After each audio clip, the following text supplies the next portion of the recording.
So my goal is to present a mosaic of speakers, people who are first half of their career, second half of their career. People who represent all colors of the rainbows and every different way possible to make a living. Corporate leaders, nonprofits, people working for themselves. And so what I have here in Alex is someone who's on the younger end of our spectrum. Actually, she's the youngest speaker that we've had at the Good Leadership Breakfast. She's raising a family, she's building a career, she's an entrepreneur, and she's going to give a whole new meaning to this idea of blending in ways that I think we can all learn something from. Please join me in welcoming Alex Steinman.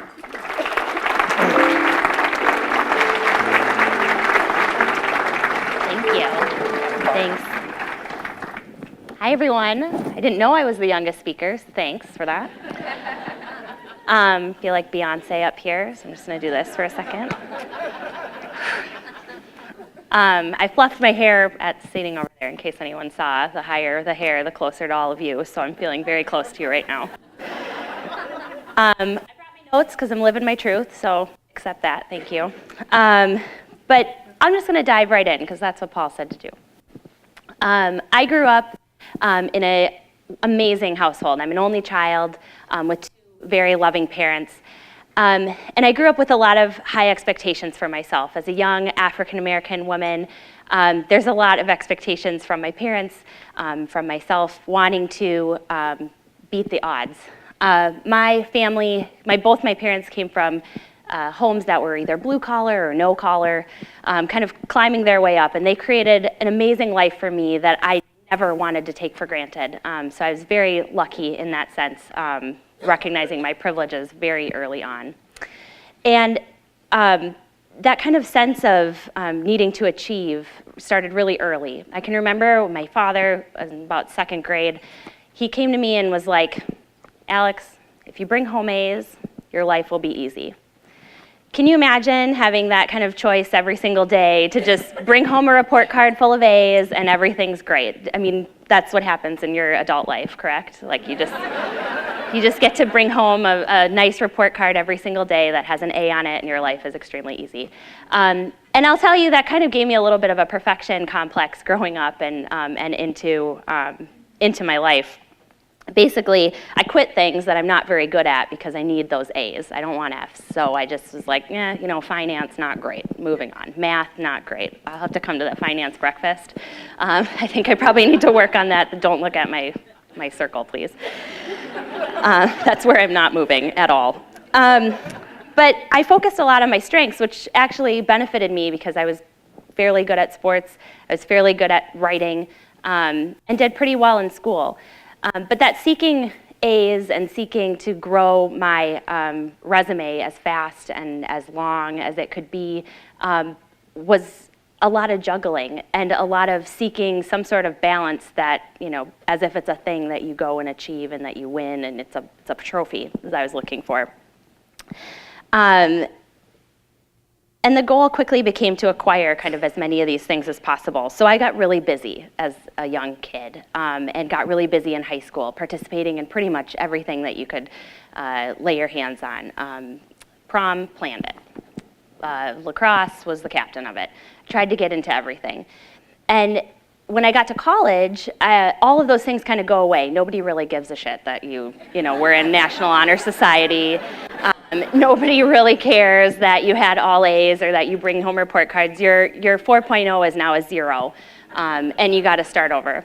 So honestly, I didn't have a lot of friends in college because I was just running through college trying to pick up as many A's and as many internships and as many jobs as I could possibly do. And I don't remember a lot of college, but not for the reason that a lot of people don't remember college. I don't remember it because it was a blur. I ran through it because I wanted to be with all of you, professional, knowing adults. You guys all have it figured out, right?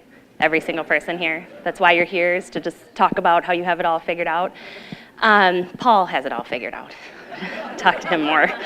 And honestly, it was really difficult running through college. And again, I don't remember a lot of it, but I do remember picking up more A's and blowing out my resume so that by the time I got out of school, I was like, yay, I made it. And everything's going to be super easy because I had A's. And I had I had kids really young at 25. I got married at 24-ish. And that was kind of a surprise to a lot of professionals in my life. They were kind of treating me like a teen mom. I was 25 when I had my first kid. But apparently that's an issue. And I think it was because people were like, why would you want to screw up that kind of balance, as if it's a thing that you achieve and you get a trophy for it. And I guess I thought that parenting and working would be really easy because I got all A's. And my kids seemed to like me. So as I went into maternity leave, I actually did motherhood pretty well. I kept him alive. My first son is 2 now, so we've made it. And I had a second who is also alive, I think. Second children, I'm sorry. And it was really eye-opening to become a parent and try to shift priorities. But I honestly had a lot of FOMO on my maternity leave. I really fear of missing out, for those of you who don't know what FOMO is. And I missed working so much. And even though you are working as a parent, it's a different kind of working. And when you're judging your life based on the amount of A's that you have and your resume length, when all of a sudden you stop working professionally, it's like, I'm not doing good enough. I'm not good enough. And so I couldn't wait to get back to work. In fact, I went to work a little bit while I was on maternity leave. I showed up at meetings. I came and brought my kid and nursed in the back room, trying to listen in and hear what was going on, just so I didn't miss out on anything. And when I finally went back to work, I was like, yes, my life is back. I'm going to go back on the road. I work in advertising, by the way, so it's a moving industry. And I went back on the road. I went back into client meetings. I went back to taking calls at 8 p.m. at night, working until 1 in the morning, getting up again, nursing in the middle of the night. And I didn't really realize that your life changes physically, emotionally, and mentally when you have a kid, and you don't know that. I mean, how many people are parents here and get that? Well, why didn't you tell me about it before I did that? That would have been nice to know at 25. I'm 28. I turned 28 yesterday. It's my birthday. Thank you. It's a big achievement. I did. I got the thing. So anyways, I got back to work and got on a plane basically immediately and was running around like a crazy person, not sleeping much. And it took a few too many trips to LA and a few too many late nights FaceTiming my husband and being like, I can't do it anymore, to really ask myself a really important question, which is, what brings me the most joy? And I never really asked that question before because I was constantly, what brings me the next A? What brings me the next resume builder? What makes it another page long? And when I was able to ask myself that question, what brought me joy was spending time with my new baby, spending time with my husband, which you don't really do, or your partner, you don't really do when you have a baby, and writing, which is something that I did really well, and that tended to bring me A's. But I also just enjoyed doing that. I also enjoyed moving my company forward at a more operational level as opposed to a more transactional level with clients. And all it took was me asking myself that question and then telling my office and my organization what it was that I wanted. And I think women have issues sometimes with sharing what it is that they want because people apparently can't read your mind, which was a big realization for me. So all I had to do was just tell somebody, look, this isn't working with my current lifestyle. I need to reprioritize. And seeking balance wasn't working for me, and I needed to just live balance and live balancing as if it's a verb more than a noun. And so I did that. And when I did that, I ended up with a promotion into the communications director role, which was a little bit more flexible, but it was also at kind of the enterprise level as opposed to within a pillar of a client. And so that gave me joy. I started my blog, Strong Like Mama, which was all about the craziness of being a working mom. And again, I'm not saying I have it figured out, but I just like to tell people that it's okay to not have it all figured out. I started being more adventurous with my kids. I have 2 now. Taking them taking them to places that I wouldn't have normally done on the weekends. It was usually like, stay at home and just stay alive. And now we go out, we go to the park, we hang out with friends, we do play dates. And I started cooking with my husband, which was something that we made a conscious effort to every evening have dinner together if we're both home, and enjoy that family time together. And just those small things gave me joy. And it wasn't that I was getting extra sleep, because running a blog, running a business, running an organization does not give you more sleep. Go figure. But what it did do was bring me joy, and I was really happy with all the moments all the waking moments in my life that I had. I spent time regretting, or less time regretting that I was at home when I should have been at work or could have been at work, or the opposite, that I was at work when I could have been at home. And I spent more time enjoying those moments at work where I was living doing some more joyful work. I enjoyed working or writing more. And I started surrounding myself with people who really supported me in that decision to move. And not everybody supported that, just like not everybody supported me having a baby at 25. I don't understand why. But I surrounded myself with people who, like a tribe is what I call them. And one of them is here, Erin. Hi, she's my work wife. And her husband, her actual husband, is here as well. And part of that tribe was to be people who looked at me and knew when I was getting a little bit crazy and doing the all A's thing again, and to say, hey, reel it in a little bit, you're doing it again. And it's something that is a bit of a drug or an addiction of A's and wanting to build that resume, and I'm sure a lot of you have that complex a little bit too. And it's something that you constantly have to work on, and what helps is having people around you who can support you in that. So I guess what I am here to say is that some of the best things in life are just things that you get joy from. It's not from the successes, it's not from the trophy, it's not from the balance or the big balance thing that you get at the end of the day. It's not your report card. It's really just the things that bring you joy. And sometimes a glass of wine helps every once in a while. Thank you.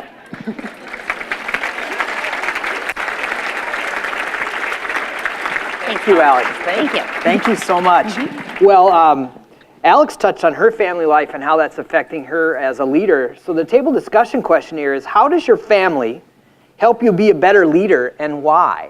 How does your family help you be a better leader, and why? Now's the time for your table discussion. I'll be back in about 7 minutes. Ready, set, go. I hope you had some insights talking about how your family helps you be a better leader. You know, most of you know that my family's involved in my business, and when I posed that question, my wife and one of my kids was in the back of the room, so I had to think about it. I have Alex here with me. We've got some really fun things to talk about. So it's been a while since I was a 28-year-old with 2 kids. Okay. Tell you all about it. Yeah, so I was throwing myself back to those days as you were talking. It was fun. Can you just give us a day in the life of you and your husband raising these kids? You both work outside the home. Just now's the time to turn this into a sitcom. Okay. Yeah. Okay. Yeah. Tell us what the day in the life here. Okay. So. At 6 a.m., my son wakes up and comes into our bedroom and says, "Mommy, where's your cupcake?" And that was literally this morning, because it's my birthday yesterday, and he was asking, "Where's my cupcake?" I was like, "Are you half asleep right now? What's going on?" And I said, "It's in the kitchen." He literally goes to the kitchen, brings it back to me in my bed, which was very sweet, but I didn't want a cupcake this morning. And that made him very upset, and then, hilarious things pursued. But he really, my kids are the sweetest children that you've ever met. And my 2-year-old is becoming 2, becoming a 3-nager. And so he's just wild and crazy all the time. Both my husband and I work outside the home, so we have to be okay with sending our kids to daycare, and we're still working through that. I think a lot of people have issues with that kind of guilt of sending your kids to school. We call it school. It makes me feel better. They're learning more than they would learn with me, other than like curse words and things from me. Yeah. But we kind of have to be okay with them going to school and being taken care of by other people and asking for help. That's a huge thing for us. We travel a lot. My husband and I just got back from Iceland, and it was amazing. It was a great trip, and I miss my kids dearly. But we had to be okay with kind of asking our parents to take them for 8 days, and they're sure tired. We went to pick them up, and they're like, "Okay, get out the house, bye." Yeah. Well. So, but yeah, it's a crazy house. We both have separate side gigs outside of our job. My husband works at Best Buy headquarters, but also has an escape room down in Edina, Minnesota called Missing Pieces. Check it out. Yeah. Bring your corporate groups. And so from about 8 o'clock after the kids go to bed until 1 in the morning, my husband was working till 1 last night, we're doing our side hustle. So I'm blogging, I'm making connections with people, I'm talking to Paul. Or my husband is working on his other businesses or catching up on Best Buy work. So we're pretty much a always-on family. Let us know how that works for you. Yeah, I don't know when I'm going to burn out. Yeah, We'll see. okay. So Strong Like Mama. I was addicted to that blog. I'm a blogger and I try to consume blogs. And when I read your first one, I read the next one and the next one and the next one. You have a gift. Can you tell us about why you started it? And then tell us about your favorite blog. Okay. Well, I started the blog. The name comes from the lack of positive messages for moms. So typically things are strong like daddy or cute like my mom. And I was so frustrated by the lack of t-shirts, really. I love t-shirts. And I have a ton of, I wear feminist on my sleeve, literally, all the time. And I wanted there to be some more positive messages for working moms. It's not a blog about how to use the most natural products in your home to clean and all of that stuff. I have no idea. I have no idea how to clean my house. It's terrible. And I don't review products typically unless it's something amazing. But it was more about just coming out and sharing my struggles as a working mom and how to. I don't even suggest people, this is how you do it. It's more of, this is how I'm doing it. Why don't you tell me how you're doing it? Because it's not working all the time for me. When I first, I actually did a speech maybe 3 years ago about being a working mom and my struggle to come back to work and how to pull back a little bit and how to lean in and lean out and, get out, whatever. And I think people really resonated with that, and they're like, "Why aren't we talking about this more in advertising?" Because it's a real struggle for women trying to climb the ladder in advertising. There's not very many women in leadership. I think a lot of women get out and go to corporate, or they get out and go to freelance, or they get out and they stay home. And all of those situations are totally fine for whatever you want to do. But if I'm a mom and I'm like, well, I still want to be the president of the United States someday. I want to climb that ladder. I still want to run a company someday. And so having that conversation with women was really eye-opening. I'm so happy that I was able to start writing about it and share that with folks. And I get that a lot. Tell us about your favorite one. I get that a lot of what's your favorite blog? And all of them are about my kids, so I love them all. But my favorite was, I was traveling, I was at a conference, and my husband sends me a picture via text, and it's a picture of my son covered in poop from head to toe. Literally head to toe, all over the crib. And he's just sitting there and staring at his crib Dad? And it was probably one of my first times that I had been gone. And my husband's like, holy shit, literally. Literally. And I'm like, well, bleach is in the cupboard, gotta go, bye.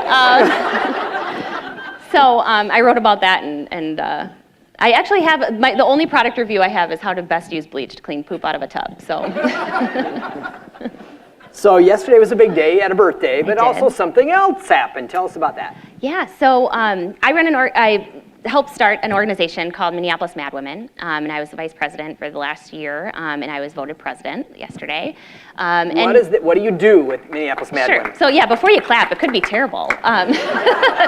No, I run an organization called Minneapolis Mad Women. It's basically an organization for women in advertising, mad women, mad men. We're not actually angry.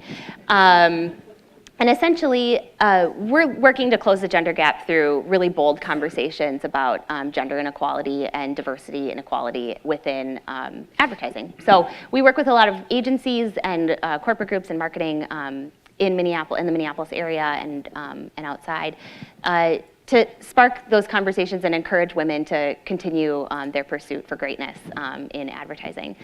So yesterday I was voted president. I'm one of the co-founders of the organization. Erin, who's here too, is a co-founder as well, and on my programming team. So I'm very excited about that, and it was like the best birthday present ever. So had a lot of wine last night. Yeah, oh, okay. So some of the people in this room know that I started my career in advertising as well. I was and a partner for 7 years at Padilla, which is an organization that's here in the room today. There are lots of ways to describe advertising agencies. Joy is not usually one of those. Never. Yeah. So you brought it up. Yeah. So would you please tell us a little bit about working at Fallon, which is one of the most famous advertising agencies in the world. What's joyful about that work for you?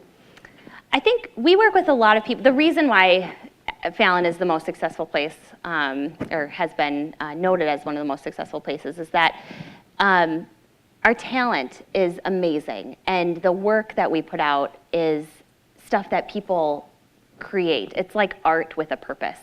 And those are things that when I see my coworkers who are creatives, I came from the account side, so I can't claim fame to any of it.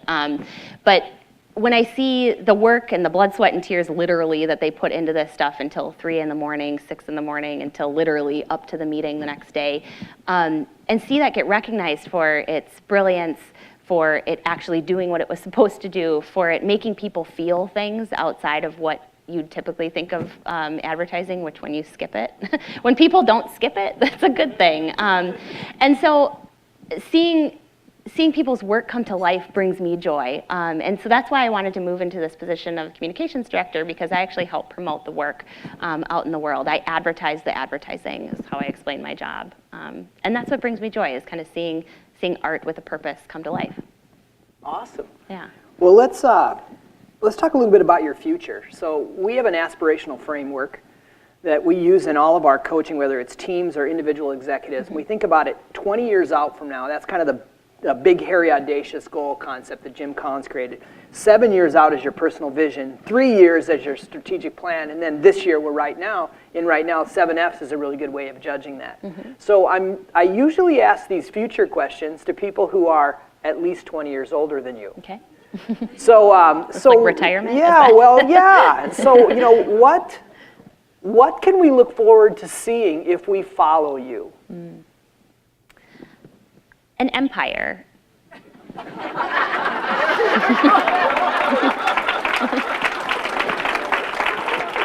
I started Strong Like Mama. I would say keep an eye on the blog. I started Strong Like Mama with the idea that it wasn't just about me, and I started talking about my stories and my experience, but I want to start incorporating other women's experiences, because I have 2 kids in Plymouth. I have a lot of privileges that maybe other people don't have, and I would love to tell more of their stories and reach a broader audience. So it's not just about, Paul was like, do you want to monetize the blog? I'm like, yeah, for sure. But the bigger piece of it is impact. And that impact is what brings me joy, is kind of seeing people change and shift their ideas based on the stories I tell. So I want to tell more stories. Outstanding. Thanks. Let us know how we can help you. Yeah. Okay? Please give it up for Alex Steinman.